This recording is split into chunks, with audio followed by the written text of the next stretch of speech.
الوصفة اللي تعتبر كورتيزون طبيعي لبشرتك، هتخلي بشرتك مشدودة ودايما شباب على طول. كل اللي هتعمليه تسمي بالرحمن وتصلي على رسول الله، وتقومي كده تجيبي معلقتين من لبان الذكر، بس ياريت يكون فيه الفاتح اكتر من الغامق. انقعيه ليلة كاملة لغاية ما يبقى قوامه كده اهو، والمية بتاعته تكون بالشكل ده، عاملة زي الحليب كده او المية المعكرة شوية. معلقة بقى من الترمس، وعليها معلقة من النشا، وكمان عليها نص معلقة من الحنة البيضة اللي بتنور البشرة.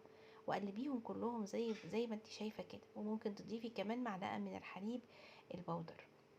وجيبي منقوع لبان الذكر، وخدي المية دي خدي منها جزئين، جزء حطيه في عبوة واستخدميه كزيتون او تونر لبشرتك بشكل يومي، مرة الصبح مرة بالليل. ولو بشرتك جافة ضيفي عليه جليسرين، وبعدين حطي باقي المية بالتدريج على خليط الترمس والمكونات الجافة اللي قلناها.